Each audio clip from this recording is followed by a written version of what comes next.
Welcome to Inspire Campfire, a podcast where ordinary people tell their stories of extraordinary adventure. These are campfire stories meant to inspire the rest of us to light the fire within, get outside, follow our dreams, and return to tell our own stories. Ready? Let's strike the match.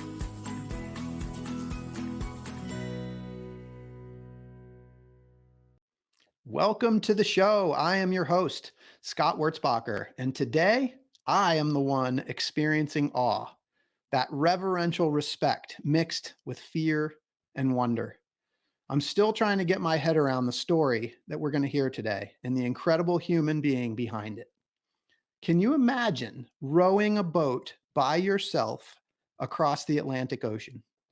That's exactly what today's guest has done.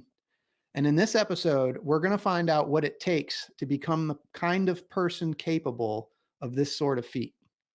You certainly wouldn't think about someone whose career has been dedicated to risk management and keeping people safe.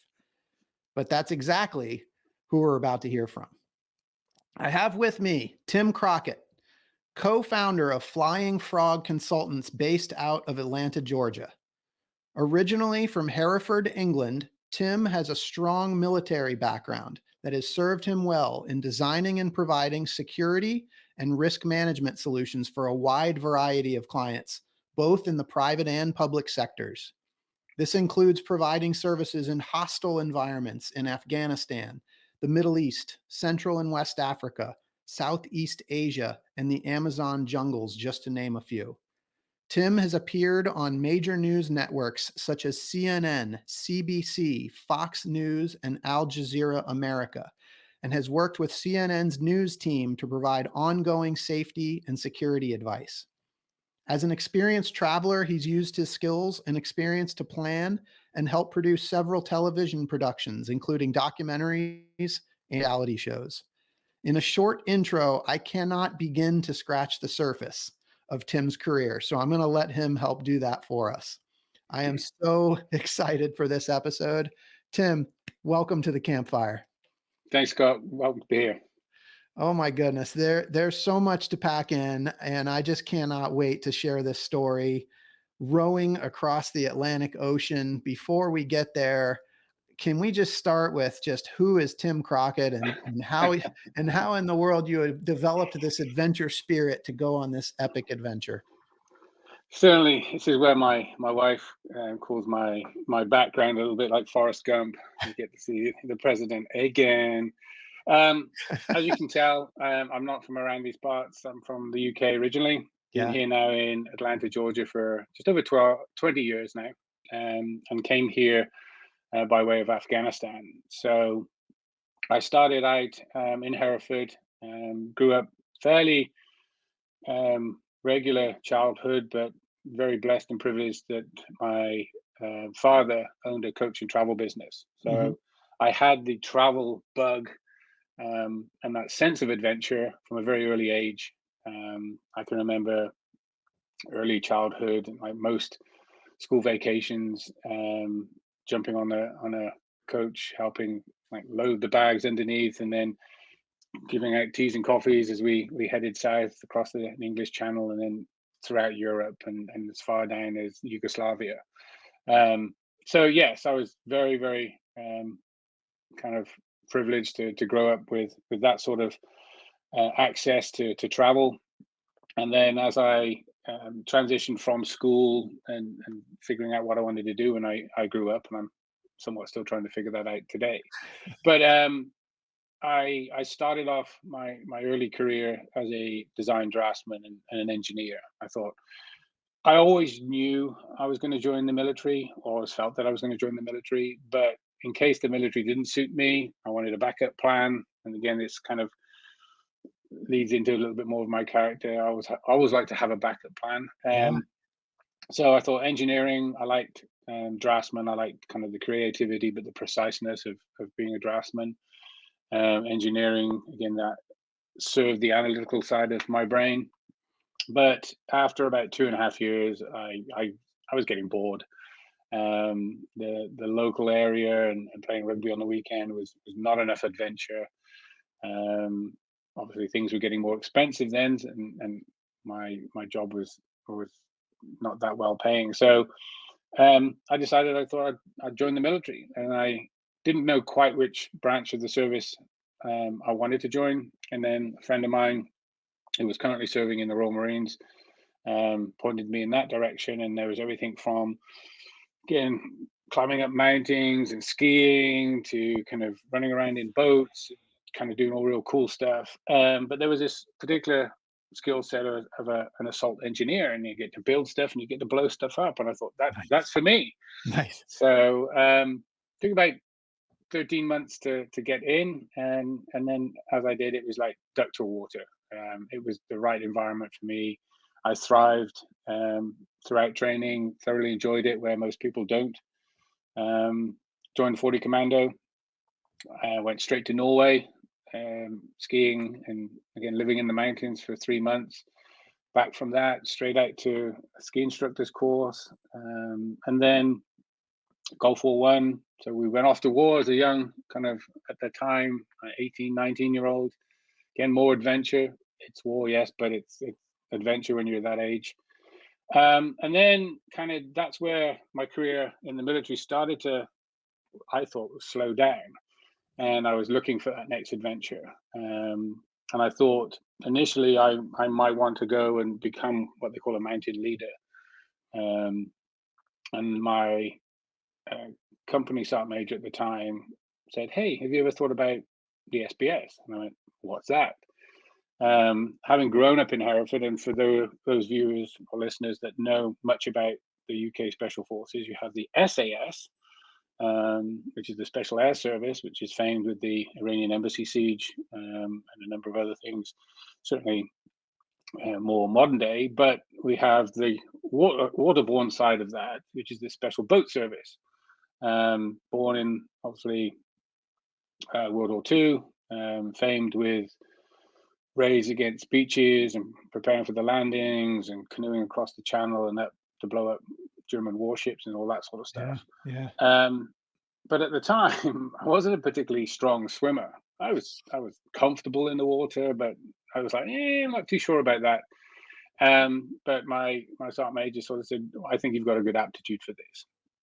So off I went, passed the initial kind of acquaint, and then had 3 months to prepare before starting and embarking on what turned out to be a big adventure. I was the third youngest guy to pass that selection, and then served out the rest of my military career in Special Forces. So down there on the south coast, and yes, we get to do all that cool stuff like jumping out of planes, running around in boats, and doing all the real sort of cool stuff that you'd expect in the Special Forces. But that's sort of what set me up for the second half of my career. Yeah, if I could can I just pause us for a minute, because it's just like I just think about like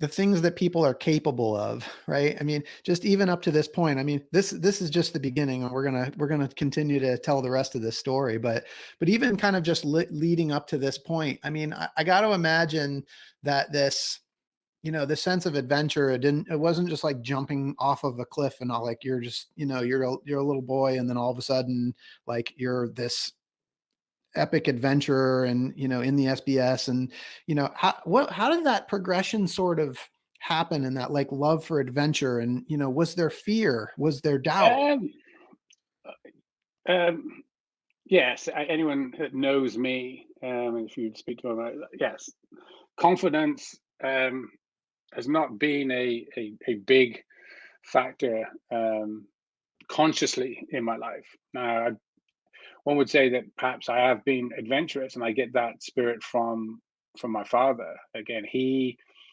himself was in the British military, but only for a short period of time, in the kind of Army Logistics Corps, driving trucks. When he left, um, he actually was driving long distance trucks back and forth to the Middle East, and then transitioned from that with his brother and my grandfather into the coach industry, which up until just last year we'd had for almost 80 years. So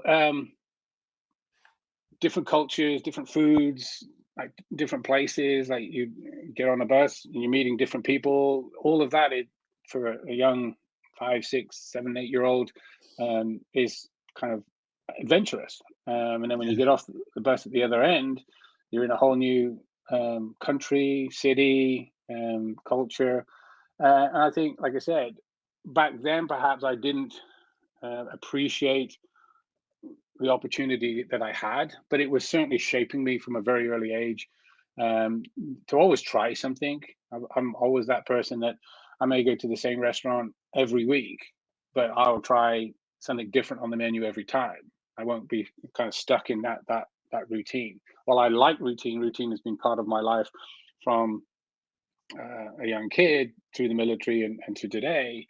It's kind of some would say perhaps organized chaos. I don't like to plan finitely. There's always a little bit of wiggle room there, but like I alluded to earlier, that having that backup plan, having a degree of safety built Yeah. in, whether that's Yeah. consciously or not, again, it comes from an early age. I think I got that from my father, and running international coach trips, you have to have a certain amount of planning and redundancy kind of built in. Otherwise, you have a lot of paying customers that will get upset if you're stuck at the side of the road and it's middle of the night and you're not getting to your destination to enjoy your vacation. Yeah. Well, it's interesting because in your bio, like it talked about how you had this engineering job and you just kind of you weren't feeling like it was for you. And that's when you decided to go join the military. And so I was going to ask you about that, but in this conversation, it's clear now like the military was always the goal and the engineering job was the backup plan. So It was, yes. yeah. I think from an early age, I would make toy guns out of broom handles and stuff I could find around the yard and tape it together, and there you go. So Yeah. all my adventures had that sort of military theme to it. I liked watching old military B movies, and again, Yeah. Guns of the Navarone and Great Escape, all those sort of movies growing up.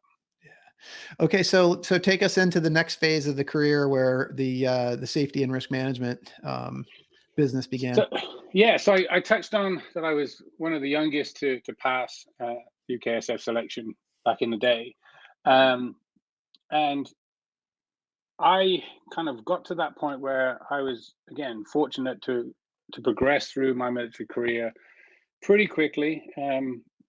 Within SF, at the time it was a very small closed branch of the UK Royal Marines, so promotion is kind of you hit that ceiling. Um, and I had hit that ceiling, like I said, at that 10, 12 year mark. And um, I felt, well, I'm still young enough to have a second career. I've done a lot of cool stuff. I've done everything that I set out to do, even a few things that I thought I wasn't going to do, but did, and then thoroughly enjoyed. And that was kind of being part of the training team, like training new guys coming through. So I thought, well, let me come out. I'll have 12 years, happy memories, and I can then look at that second career. And that was kind of the thought process. So I applied to come out, and then in March 2001, I thought, well, I also knew that I wasn't going to do some jobs that you would typically transition into, as in like close protection and that sort of stuff, which is at the time looking after very wealthy Middle Eastern families, Mhm. and you're a glorified driver or an assistant, and I knew that wasn't going to tax my brain and that adventurous, inquisitive side of things. So I thought, right, don't make a decision, give myself good 12 months and sample what's out there, make a lot of connections and figure out what I have a good aptitude for and something that I'm going to enjoy. And I came out, did some work with the media. It was short lived, a couple of weeks, running around in the jungles of the Amazon on a large sailing yacht, which is pretty cool.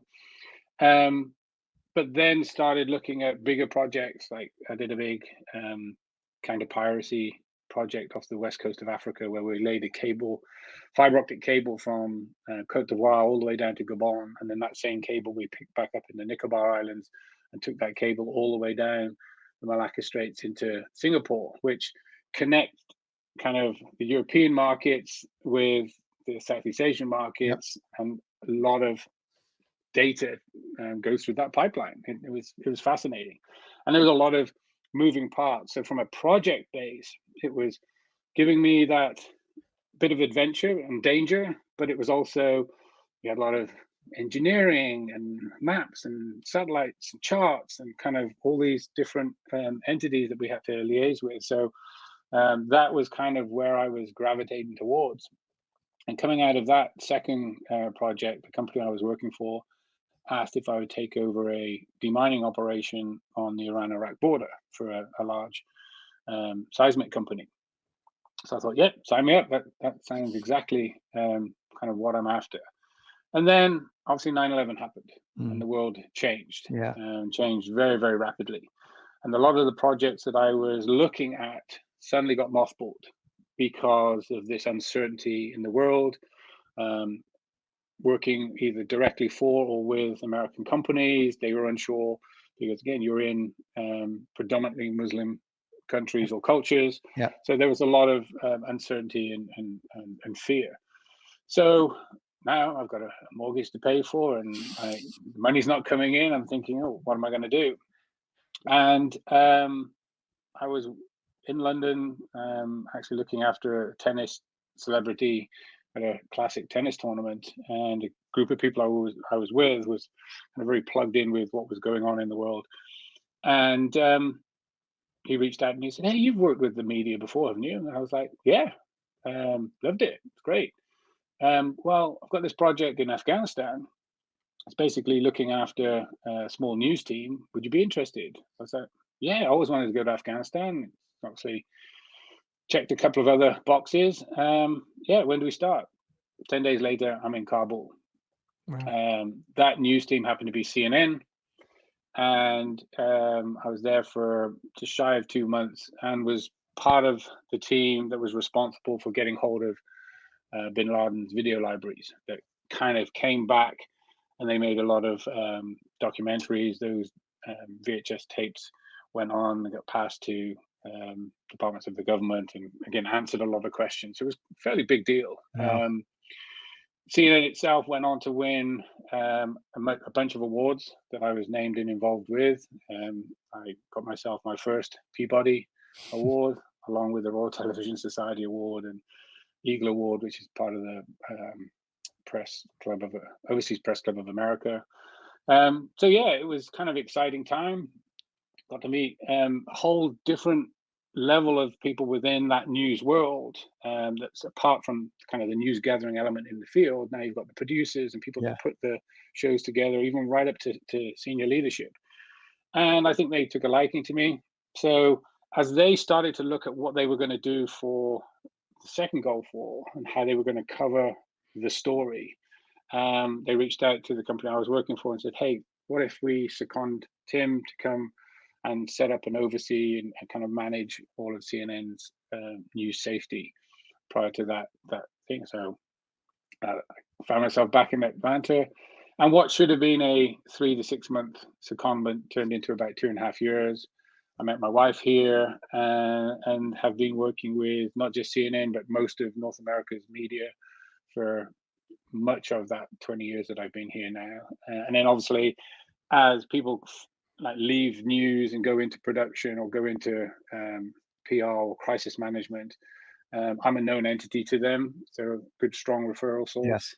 And the work started to flow. And I had this knack, and I think it's because of kind of my creative side and analytical side working in unison. I had a strong aptitude of looking at risk and then figuring out how to manage that risk in order to achieve a certain aim or objective.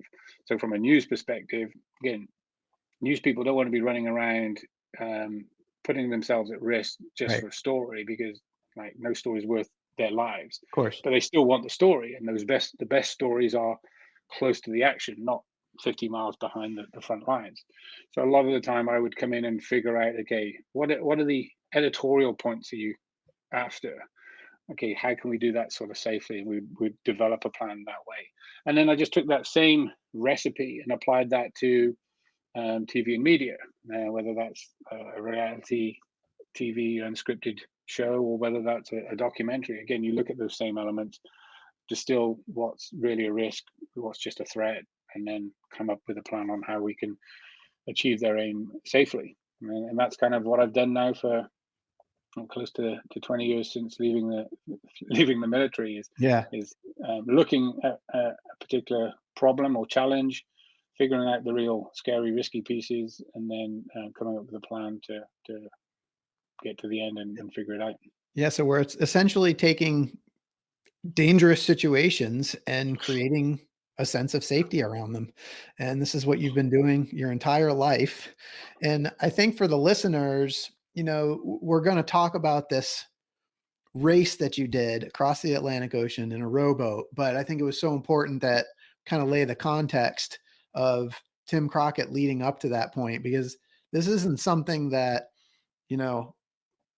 it's not like training for a 5K, right? Where you're just going to, go out and run for a couple of weeks and then hop in a boat and go across the Atlantic Ocean, right? It's a little different. Yes. This is a lifetime of training.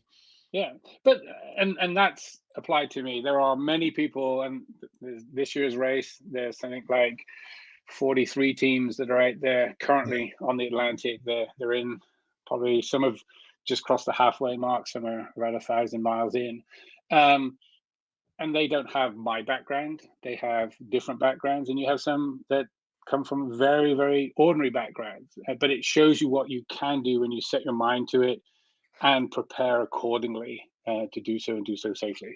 Yeah. So Tim, if we can go ahead and pivot to this race. So first of all, how did you get the idea that you're going to row across the Atlantic Ocean? So again, go back to my military days. I reconnected with someone that I'd served with in 40 Commando, and we were on the core boxing team together. We hadn't probably spoken for, I don't know, close to 20 years, maybe more, just over social media. And one afternoon we were like getting deep into kind of the good old days and telling stories and reminiscing. And it was about 6 weeks after that conversation, I come to find out that he'd taken his own life and had been suffering pretty badly from post-traumatic stress. Certainly I didn't pick up on it while we were on the call together. Yeah. A lot of his other friends that we'd served together with also weren't as aware of how much he was suffering. So it was at that point where it was also the 22 suicides a day. There were like the push-up challenge, various other things happening kind of online and around the world. Yeah. Trying to draw attention to this situation. And I felt like I needed to do something. I didn't know what I wanted to do, but I knew I wasn't just going to give some money to a charity. I'm not a big fan of some charitable organizations, and that's a whole different story. Yep. Running like I said, a 5K, 10K, a marathon wasn't really, I think, impactful enough for me. So again, fast forward perhaps another 6 weeks beyond that point, and I had another guy that I'd served with, and he was part of a team of 6 rowing from Portugal to Venezuela and trying to go for the world record of continent to continent in a rowing boat. And just one afternoon kind of disappeared down that Google rabbit hole and came across this sport of ocean rowing and the history behind it. And since leaving school, I've become quite an avid reader, and I like to dive deep into subjects. And that's what I did with this ocean rowing. I bought every book that was available on the first crossing by 2 Norwegians that did from New York to Europe, and everything in between. A famous UK kind of TV personality that did it with an Olympic rower, and how that story was documented. And I felt this is it. This is what I want to do.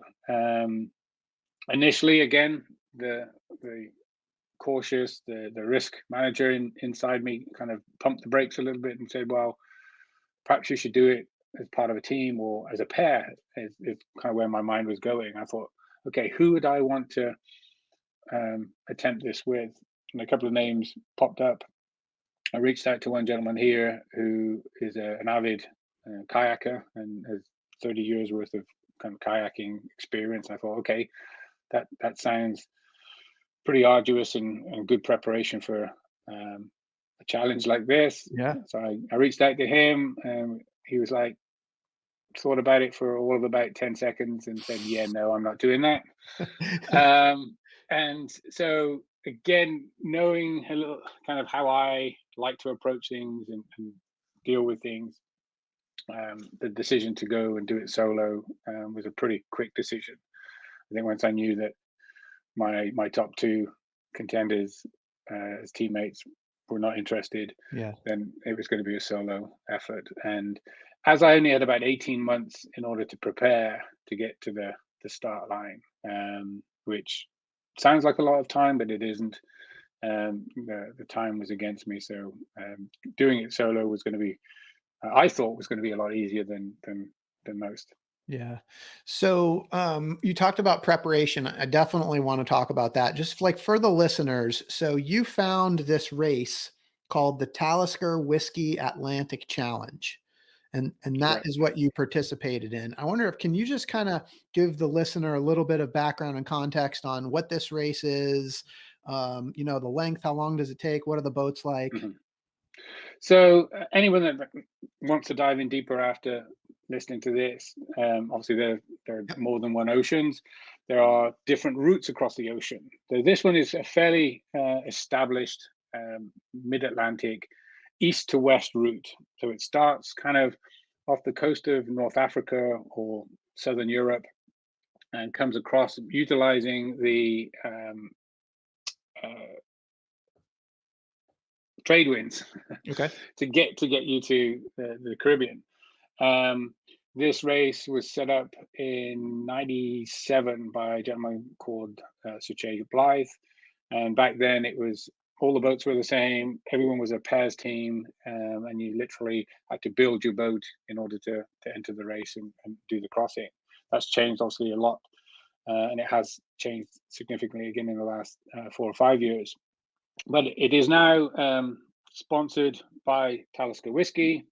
Atlantic Campaigns organizes the race and is a very well run and safe race. And I think that was important.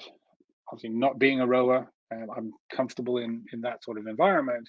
But again, I've got at the time I had two young kids, obviously a wife. There is an element of risk involved, Yeah. so you want to minimize that. So entering a race that you know that there is safety officers taking care of you and making sure that you're getting out on the boat well prepared with all the right equipment.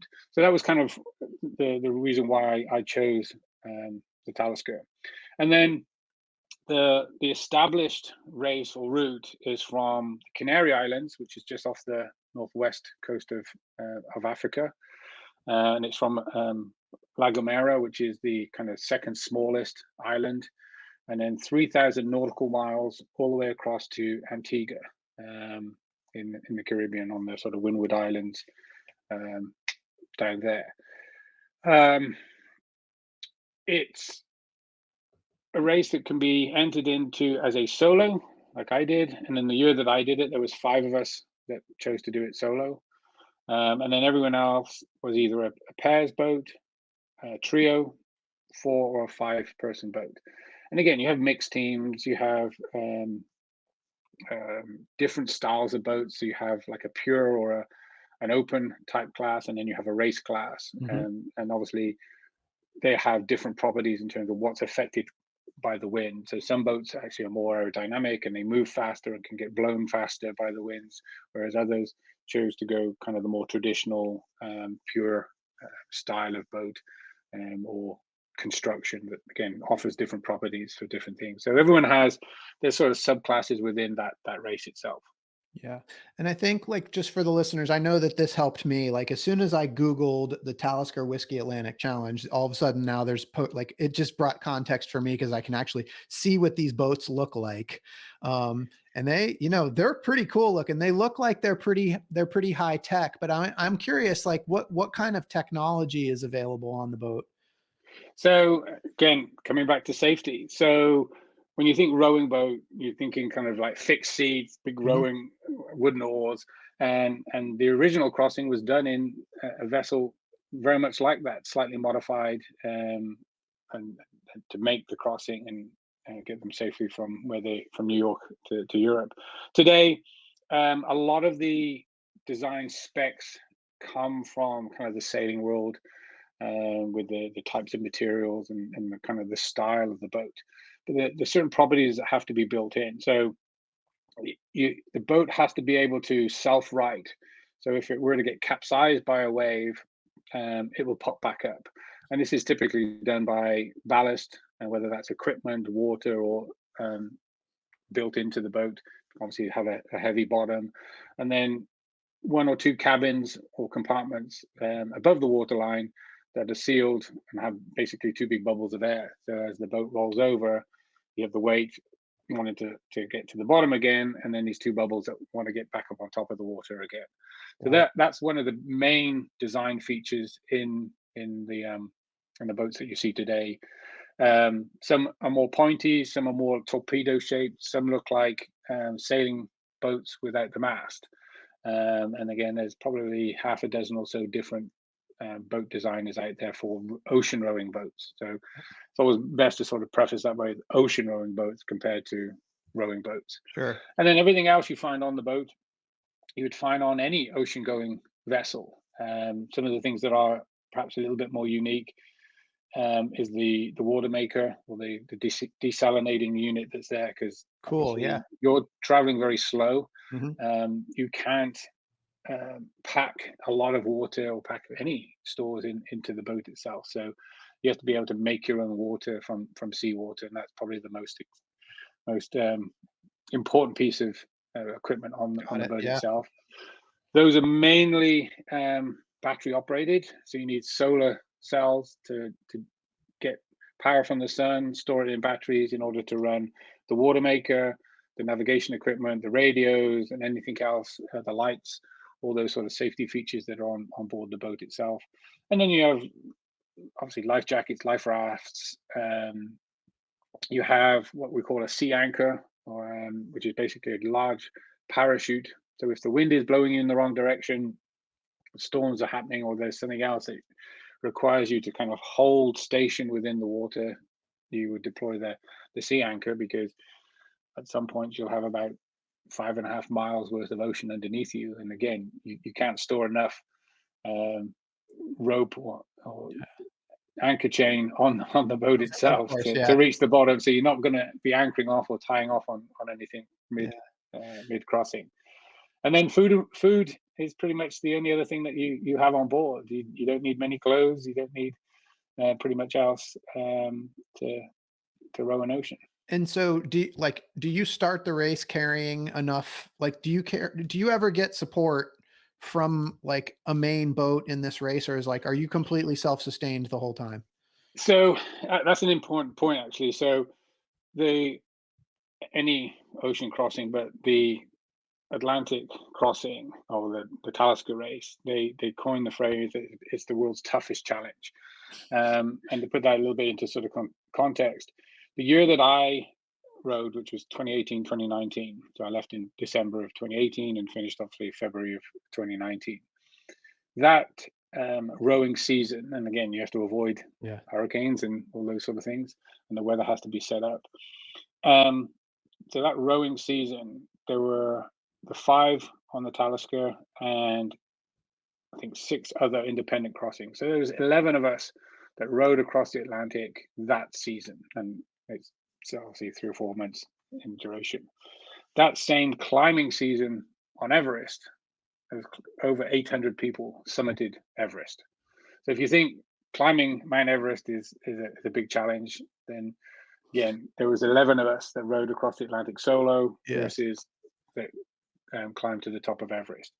And there are more people that have been to get out of space and have rowed across the Atlantic solo. Wow. So again, you kind of, it is one of those things that even though it's growing in popularity, it is a challenge. It is a not just a physical challenge, but it's more of a mental challenge in just getting to the start, Yeah. and then obviously crossing safely. So the requirements of the race, or an independent crossing, yes, you have to be self-sustaining the entire trot. So you're not going to row off to an island and get resupplied. So you have to take everything with you. You can Mhm. be making your own water, and yes, it's hot, humid. There's no air conditioning on board, so you're drinking a lot of water or fluids. So that's going to take up a lot of it.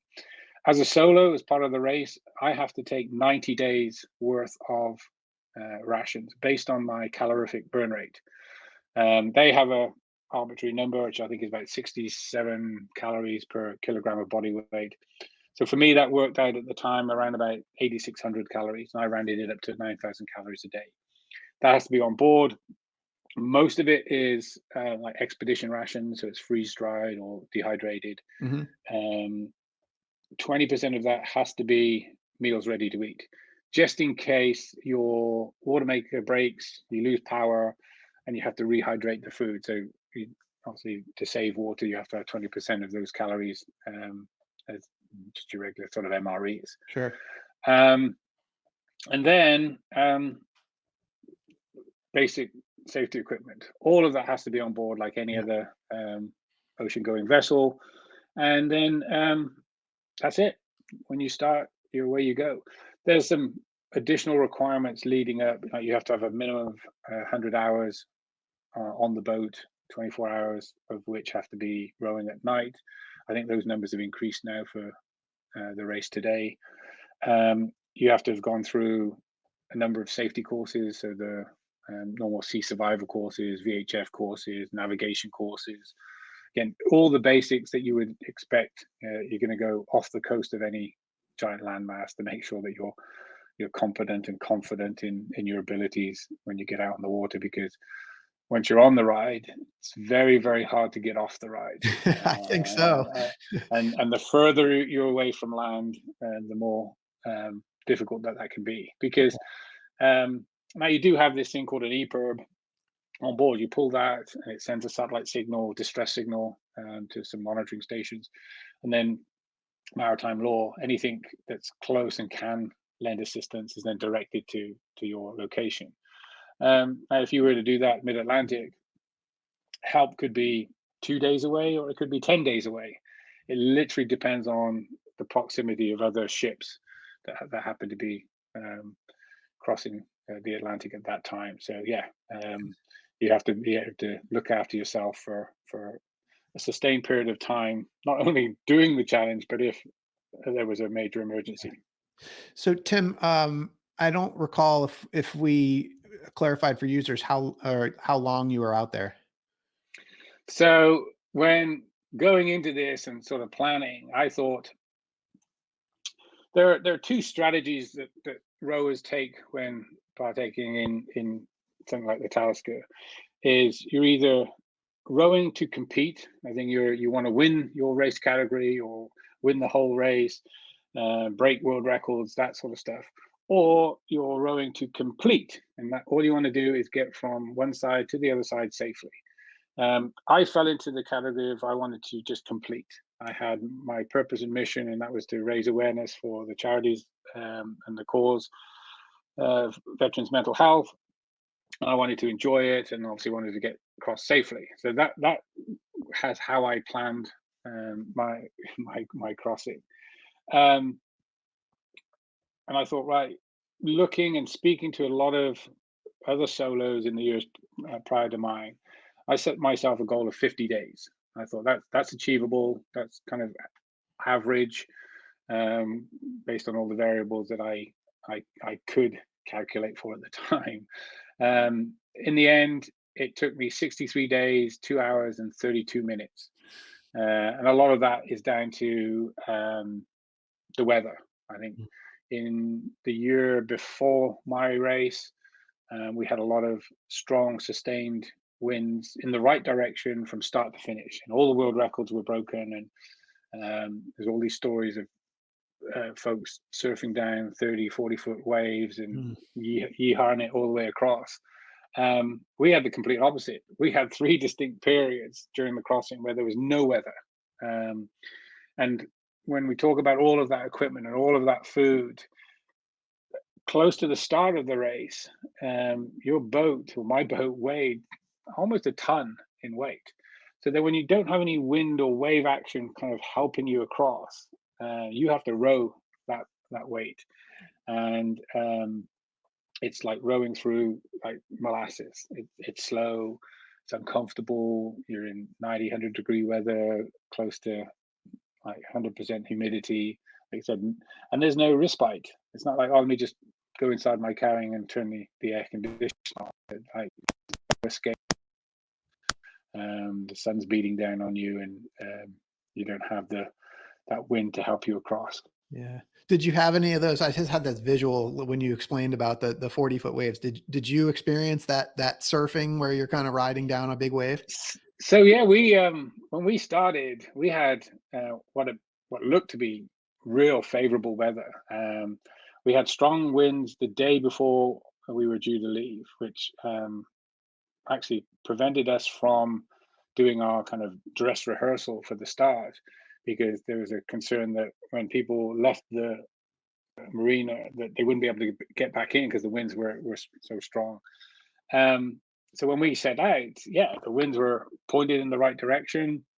They were strong and creating some good waves with good intervals that, yes, you could surf down the front of some of these waves. And I'd say for the first 24, 48 hours, yeah, we had waves of 20, 30 foot that were in the right direction. That was a lot of fun. And I've got video clips and pictures of me literally just sat on my rowing seat, surfing down waves while I'm eating my lunch, and thinking, this is great. Like this is not going to be hard at all. And then yeah, you fast forward a week, and it's very, very different conditions and a very different experience. Yeah, I would love to see some of those photos. So, like, for me and for listeners, like 63 days and hours and minutes on top of that. You're by yourself. This boat does not have a motor. You're the motor. Mhm. So, how much of that time are you rowing? When do you sleep? And when you're sleeping, how do you maintain course and not get off course? Yeah, so this is where we get into the real kind of I think it's the fun of it all. Um, so we've talked about that everyone has to be self-sufficient. So that's whether you're a solo or whether you're a team of five. If you're part of a team, it doesn't matter if you're a pair or part of a 5-person team. Typically, your routine is 2 hours on, 2 hours off, and that's from start to finish, which in itself can be pretty tough because 2 hours sustained rowing kind of speaks to itself. You're in the seat, you're rowing. Then during your off time, you have to clean yourself, do any maintenance on the boat. You have to eat. You have to make water. You have to do all those sort of other things, and you have to be very efficient with that because it's eating now into your rest time, your sleep time. So that's on and off. No, doesn't change regardless of the weather or what's happening in and around the boat. As a solo, you have to be much more tactical in your approach, because if you were just to do 2 hours on, 2 hours off, you're going to be wasting some of that better weather, because if you're not rowing, there's no power going through the water, and you're just sat there, and whatever the wind is doing, it's either going to be working for you or against you, and you're just going to be drifting. So you have to be more tactical in, if it's good weather, you want to, I certainly did, want to spend more time rowing instead of just being sat kind of twiddling your thumbs or resting. So my days would be anywhere between 12 and 15 hours worth of rowing. Sometimes that would be 7 hours nonstop, other than to use the bathroom, eat some food, drink some water, which was all done while sat in the rowing seat. And I would say on average, during the daylight hours, I would try to row for 3 hours and rest an hour. And again, during that resting hour, I was doing maintenance on myself on the boat, making water, eating, and those sort of things. And my plan was to break the 24-hour period up into 6 4-hour blocks. So every 4 hours I would eat. So I would eat much more frequently than some teams perhaps would. I'd eat smaller meals, so it was easier to digest the food, like finish the whole package of food, which seems fairly simple. But when you're looking at keeping a space that you have to live in for 60 days clean and habitable, what you don't want is half-eaten food spilling over into the cabin or on the deck, and all the sort of things that come from that. So my plan was to have smaller meals so I could wash out. And again, you have to take all of your trash with you. Nothing goes over the thing, and you will get inspected at the start and finish of the boat. So all of this again takes discipline and routine to again make your time on board efficient, and all that sort of does add up and accounts for a lot of hours in the day, just taking care of yourself and everything else, as well as rowing, because you've got to get across in the shortest amount of time you had. So I think I would, on average, 3 hours of rowing to an hour's worth of rest during daylight hours, and then at night I would sort of break that up into 2 hours on, 2 hours off. But the 2 hours off, I never really slept more than an hour at the time, because I had some other issues on board with the electronics. And there's a piece of equipment called an AIS, which alerts you of other vessels in the area, and it's an anti-collision system. So that wasn't working, and my fear was that I would be asleep, exhausted at night, and I'd get run over by a big container vessel because I'd slept through the alarm, or the alarm wasn't working. So I was a little bit more paranoid at night, making sure that nothing was creeping up on me. So and that lack of sleep has a big impact on everything you do. Yeah, it's wild. And so the other thought for me is, like, when you're not rowing and when you're not focused on the direction that the boat is going, what is the boat doing and how do you stay on course? So that's where kind of I want to shout out to my land team. I had what they call a weather writer, someone that's I won't say on land, because actually he lives on board a yacht in Greece, and his job was to kind of forecast 3 to 5 days in advance of what the weather was doing, and just like a weather forecaster does here on the TV, kind of is directing me to be in the right spot at the right time to maximize the weather.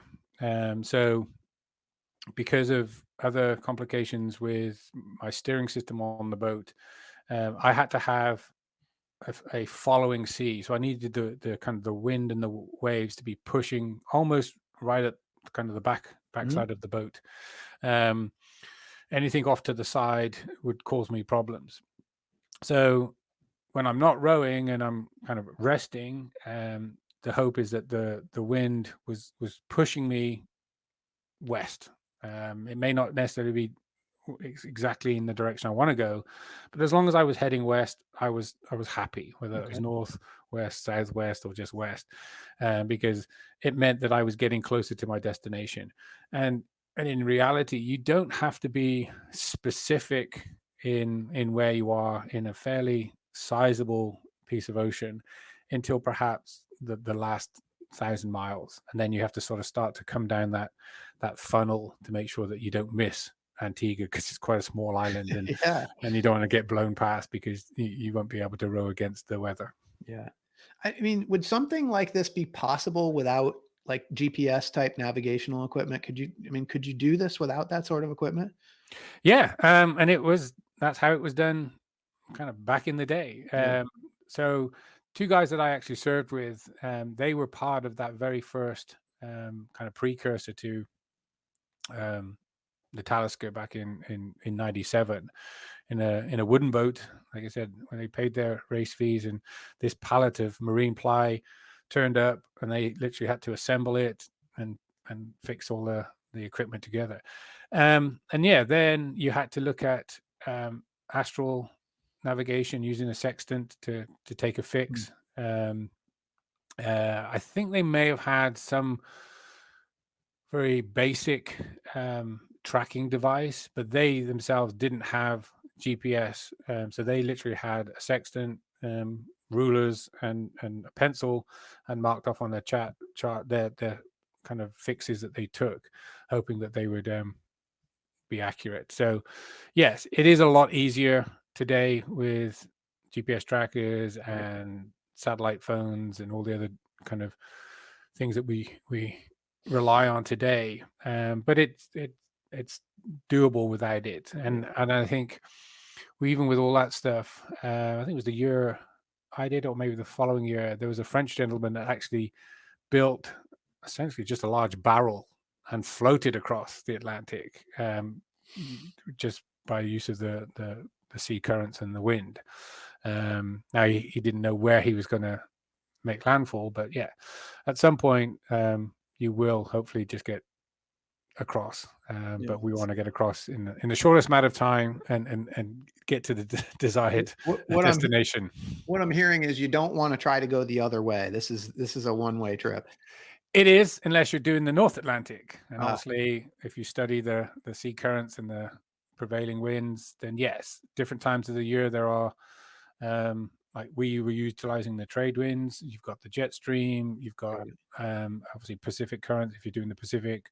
You got the Indian Ocean. So that's why you would typically leave the Canary Islands or Europe in mid to late December, because that's when the weather system is starting to set up that creates the trade winds that's going to bring you across. And anyone that comes from a yachting or sailing background, that's typically what they do. They will use that to go across in the early part of the year.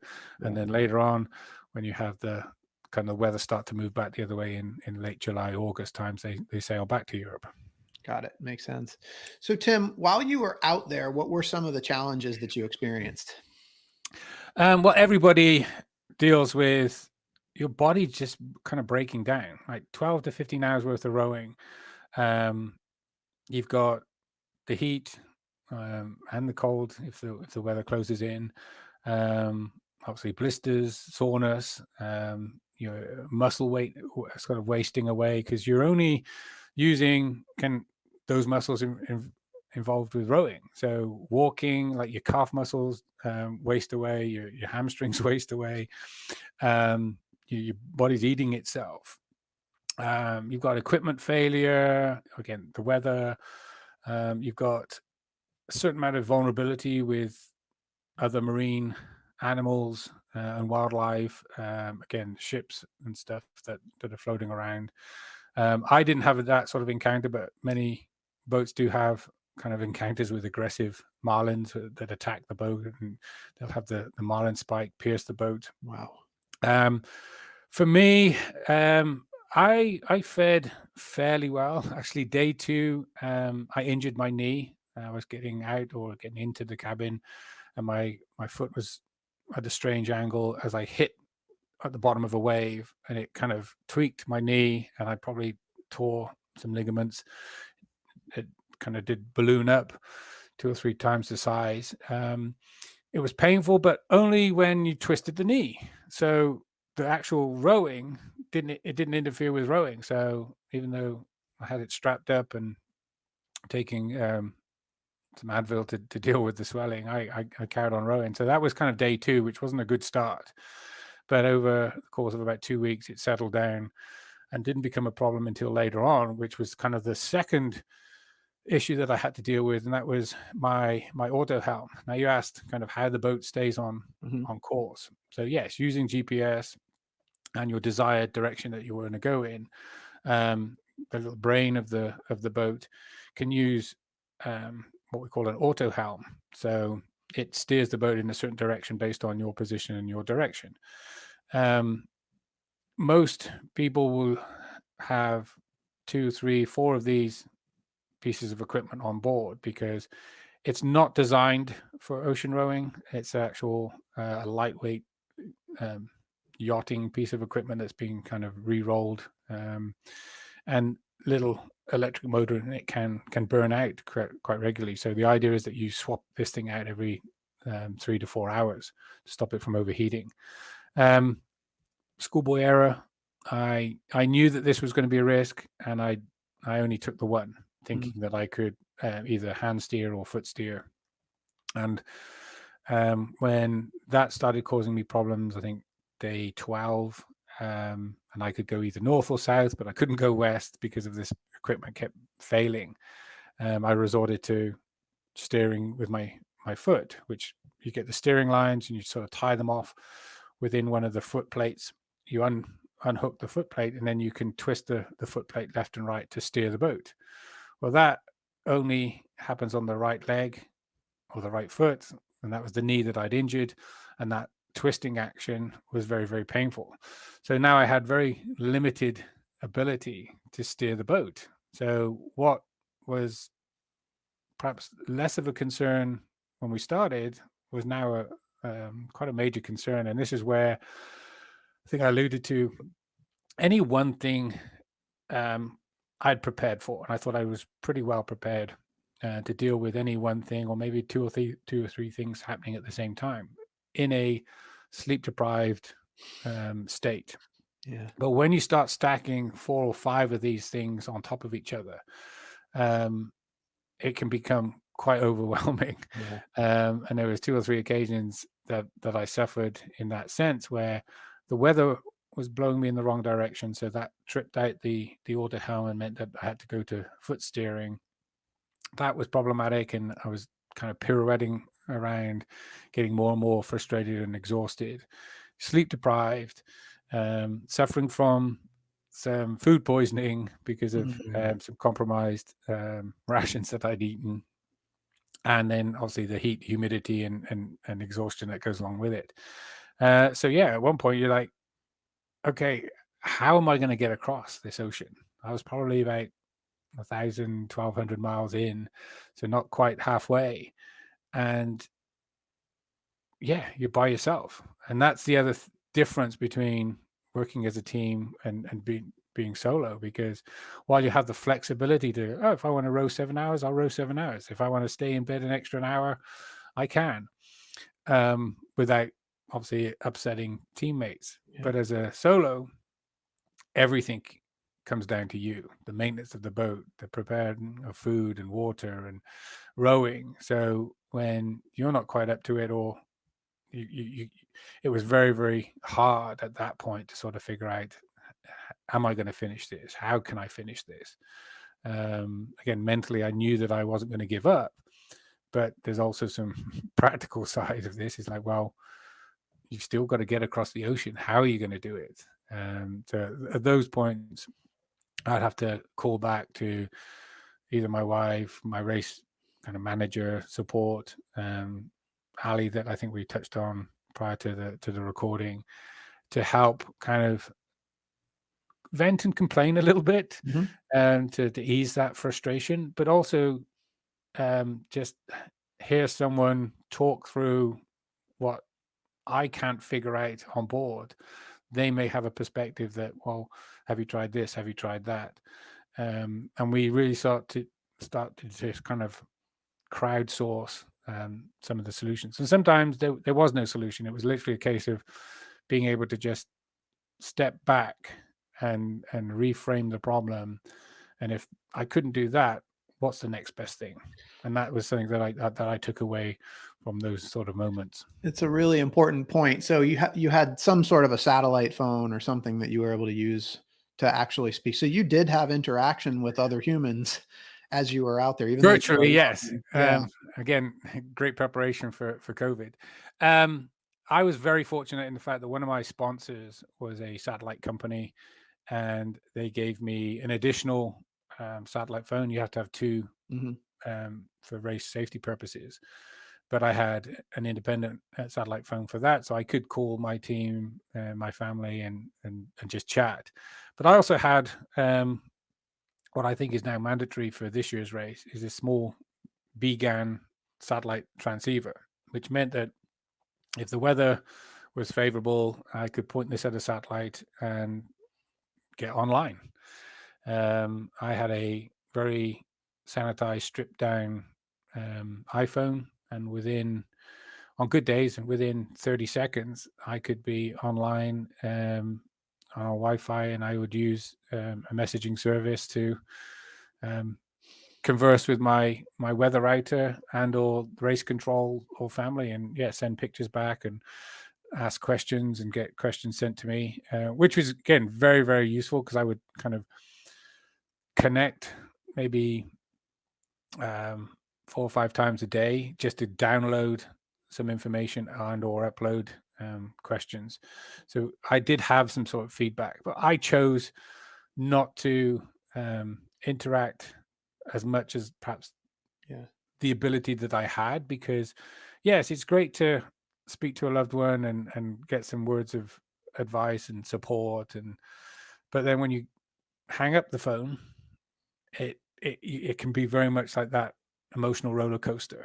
And yes, obviously we rode through the Christmas period, and then my birthday is actually New Year's Day. So you call up people, you get the kind of the interaction and the high spirits, and then as soon as you hang up the phone, that's really when, as a solo, the loneliness would kick in. I'm comfortable with I was always a loner growing up as a kid, but when you're out there, it's surprising how much personal interaction that you don't get. And yes, speaking on the phone is one thing, or sending messages, but actually having a face-to-face conversation with another human being and seeing what's going on in their face, and the little kind of micro expressions and the body language. It's hard when you don't have that.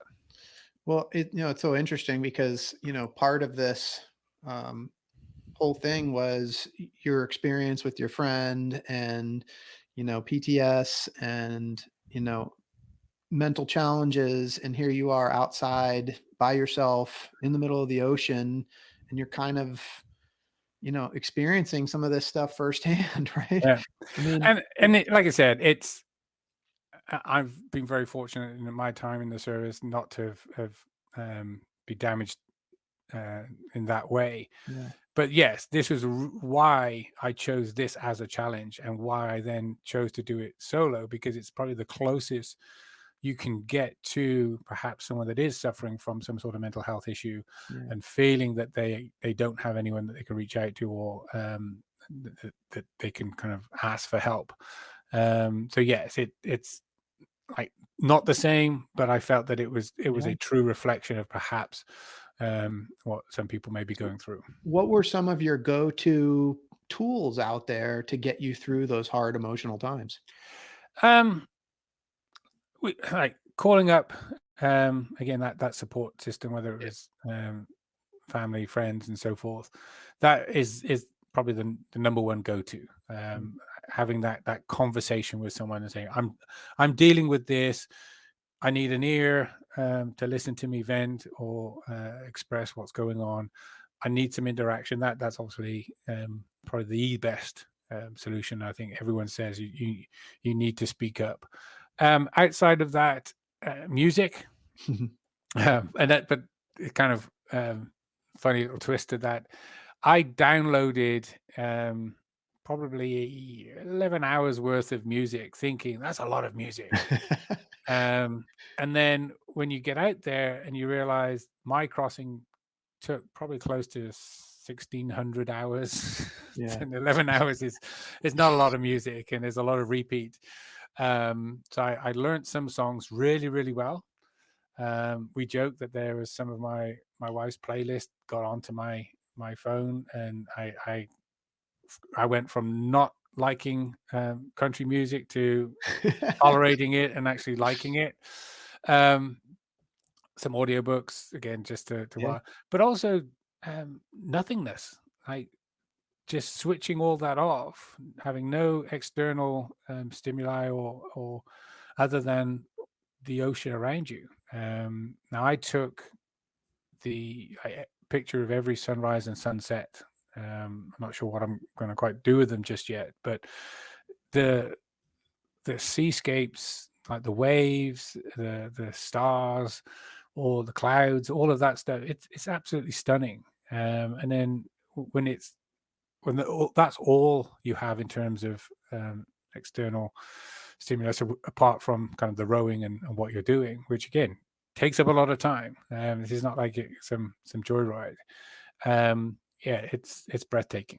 Yeah, I mean, I got to believe that you had many moments of awe out there, just in the silence, and whether it was Yeah. at night or during the day, or Yeah, too many. And then, like I said, there's the interactions. We've touched on it a couple of times. The interactions with wildlife. I didn't really see much the first 2 weeks. It may have been there, and I just missed it. Other than some birds that would come visit every day. My first real encounter was with an 18-foot pilot whale that came up and started to swim with the boat and interacted with the boat for about 45 minutes. And this thing was that close that I could just reach down and touch it. Oh my gosh. That was just, like you said, awe-inspiring. And then encounters with dolphins. At one point, I think I had about 40 or 50 dolphins all around the boat, again, for close to an hour. And I'd never seen so many dolphins in the wild like that, and to be interacting with the boat. Not necessarily with me, because obviously I'm just on the boat, but those were high points, because they always seem to come when you're having a little bit of a bad day or an arduous day, and then all of a sudden dolphins would appear, and everything up until that point just melts away, and you think, oh, this is just fantastic. Magic. I mean, just magic. Tim, I could talk to you for hours about this. This is amazing. I want to fast forward to when you got to the other side, when you actually got to Antigua, and as part of our preparation, you sent me a video. And it was basically you getting out of the boat for the first time and touching the ground. Yeah. And yeah. So I'll back up 24 hours from that video, because it's important to me. Up until that point, I'd gone through, again, various different stages of the row, and again struggled with that racing and not racing, and kind of all the other bits and pieces. Well, about 1,000 miles to go, about 3 o'clock in the morning, I crossed within half a mile of another boat. I didn't see it. I saw it on the AIS. We spoke to each other on the radio, and this other boat left La Gomera 15 minutes before me, literally 2,000 miles ago. And then for the following 1,000 miles, all the way into Antigua, we were trading places back and forth. They were a pairs boat, and they were also another military team. I knew the one gentleman in. There was a little bit of kind of military service rivalry between his unit and my unit. So we were having some fun with it all the way in.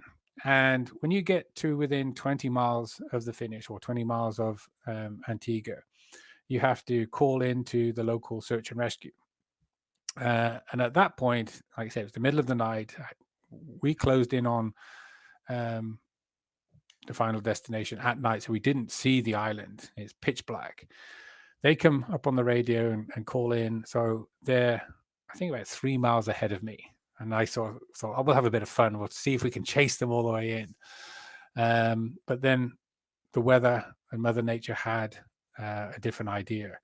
So after the weather, this squall had come over, and I knocked out all my power and pushed me in a different direction, actually threw me to the deck, and kind of got a little bit more bruised.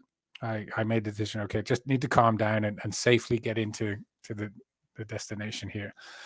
But as the sun came up, where we were expecting the weather or the wind to be coming in sort of from or out of the northeast, it was coming out of the southeast, which meant that it was pushing our boats up against Antigua, up against the rocks, up against the cliffs. And where I was to north of where I had to get in and around this rocky headland to the finish line, and Nelson's Dockyard, which is this kind of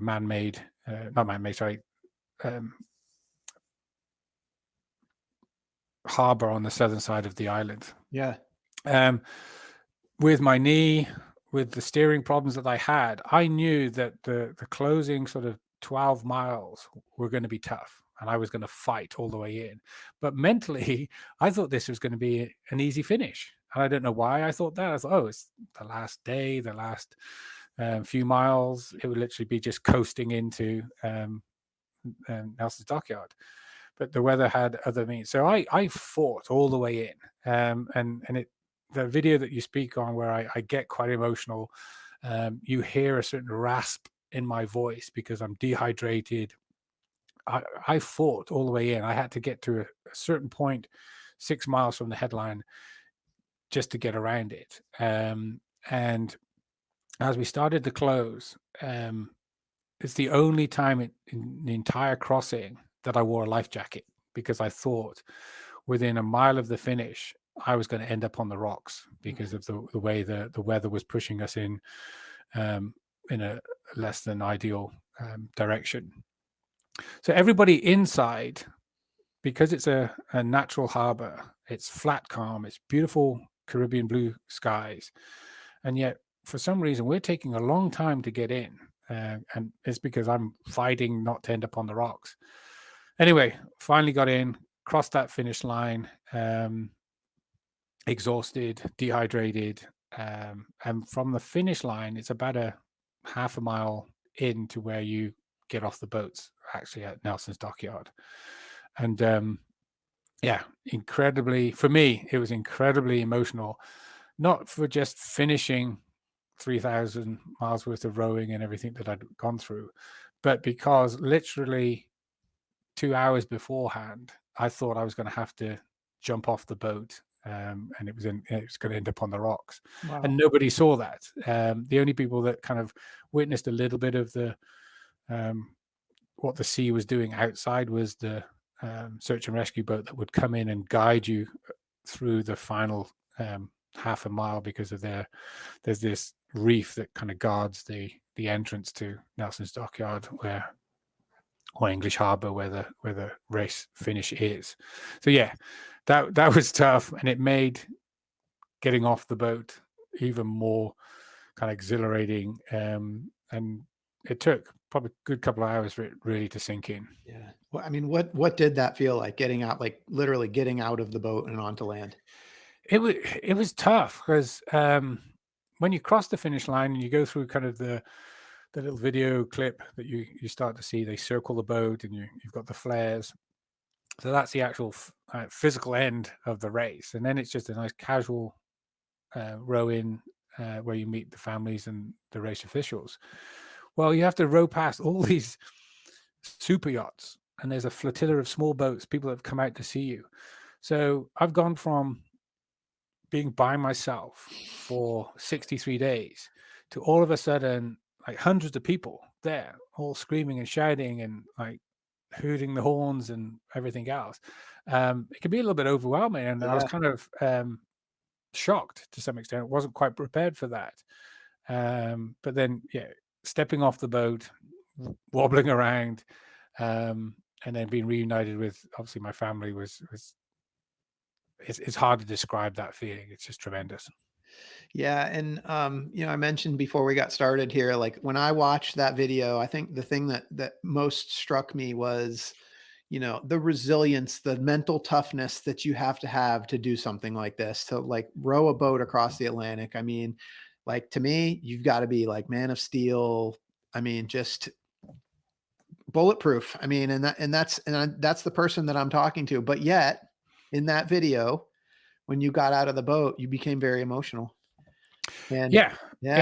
Like I said, you're you're a little bit worn down after 63 days that we've touched on, but it is incredibly emotionally overwhelming, because all these people reunited with my family, my parents, and that's why I kind of really got upset, is that my parents wanted to see me off from the start and then see me come in at the finish, but they weren't well enough to sort of travel.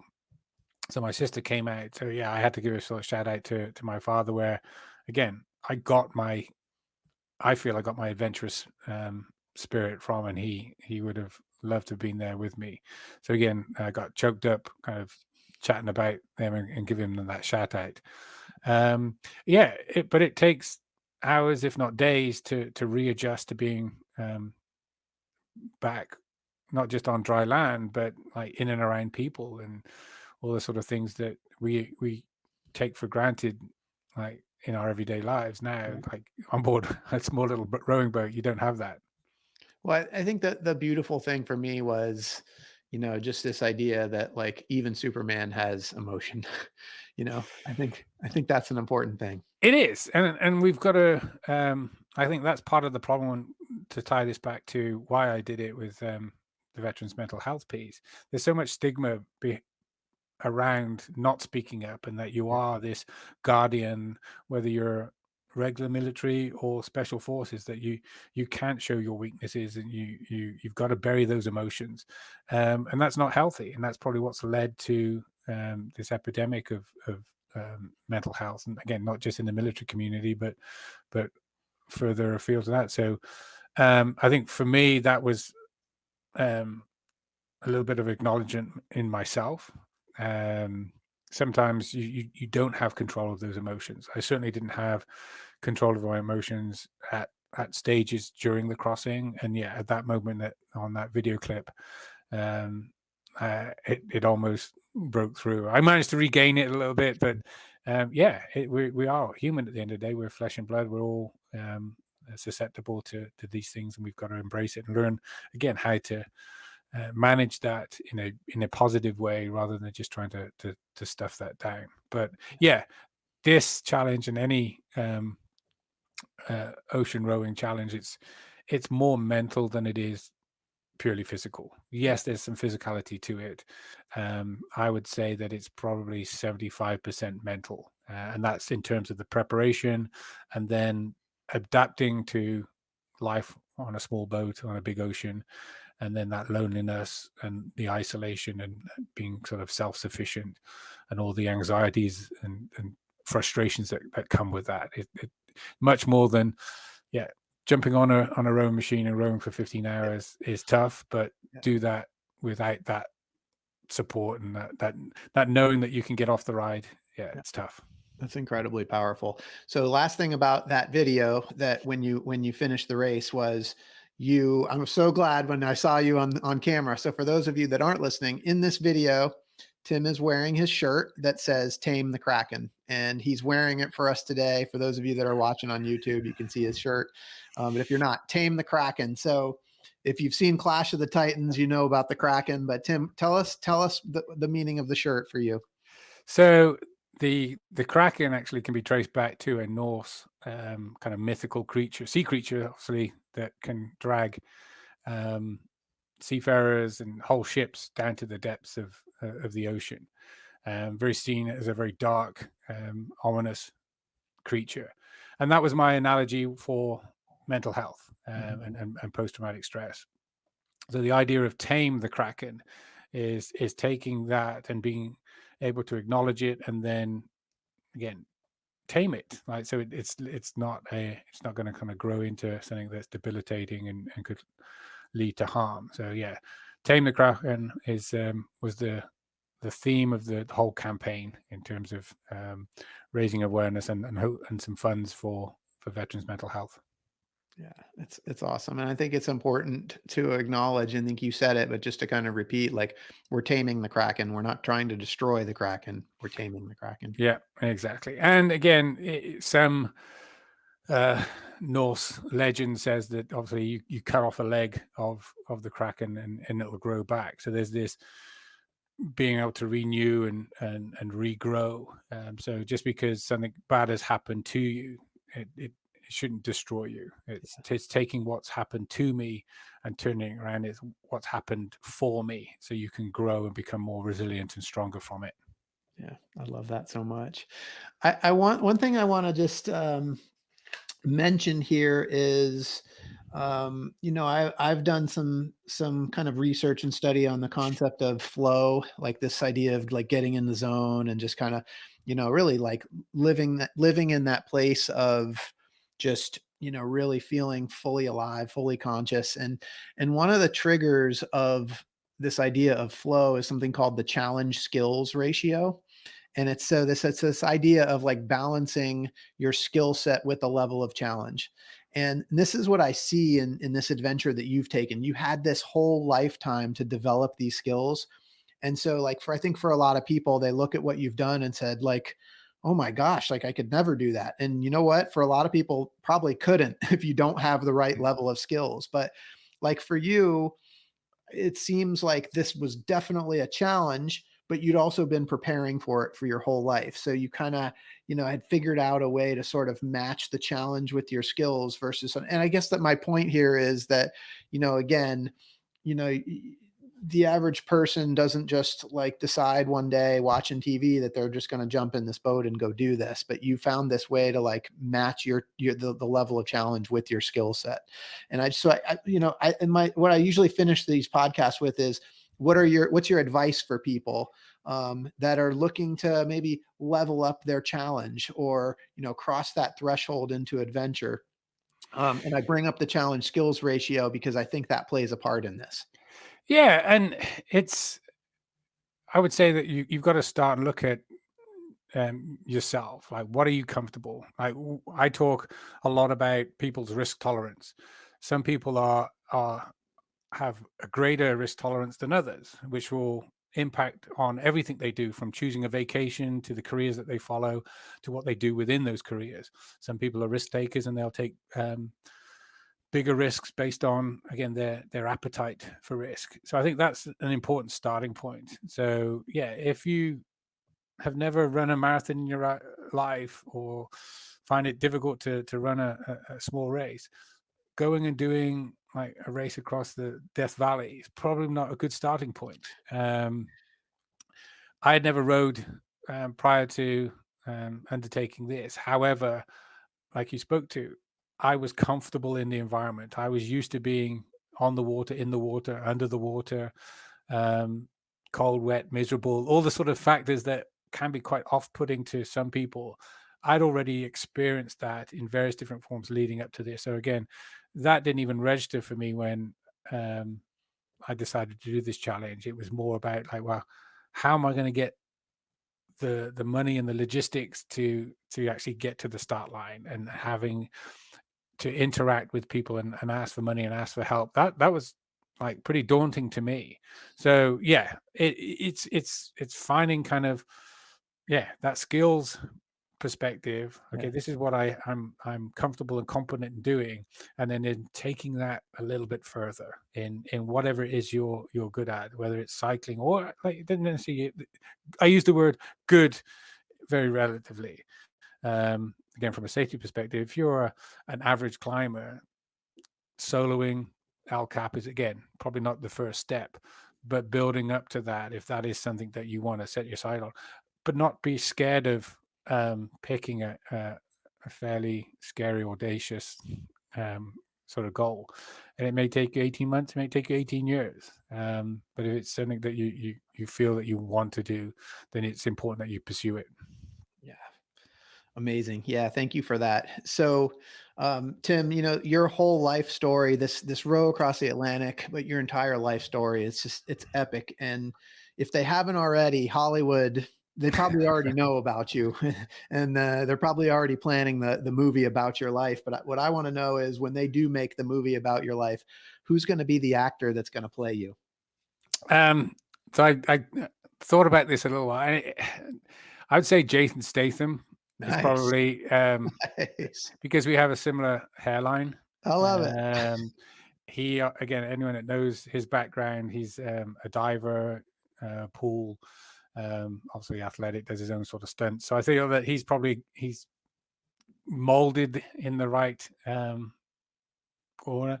Or maybe Brad Pitt, but you'd have to shave his head, so I'm not sure that would come across. I love it. And what's your movie going to be called? It's, everyone says I need to write a book as well, and I've chosen the same title close to it that we've got written down somewhere, which is My Extraordinary Ordinary Life. Ooh, I like that. My extraordinary, ordinary life. Yeah, Yes. because to the external world, like everyone would say, I've had quite an exciting life up to this point. But for me, like I said, it's been work, it's been play, it's been something that I haven't really done out of the ordinary until I rode across the ocean. That's unbelievable. That's a great title. So, Tim, if people want to find out more about you or the race across the Atlantic, what's the best way for them to do that? I'd say go to the campaign Instagram, which is at Tame the Kraken. That has highlights and all the images leading up through my training and during the crossing. That probably tells the better story. The website's no longer in use up until this point. But you can also email me, which is tamethekraken@gmail.com. I'm happy to answer any sort of questions, or message me through social media again. And we're on all the other platforms as well, but I'd say Instagram's the easier one to get a hold of us.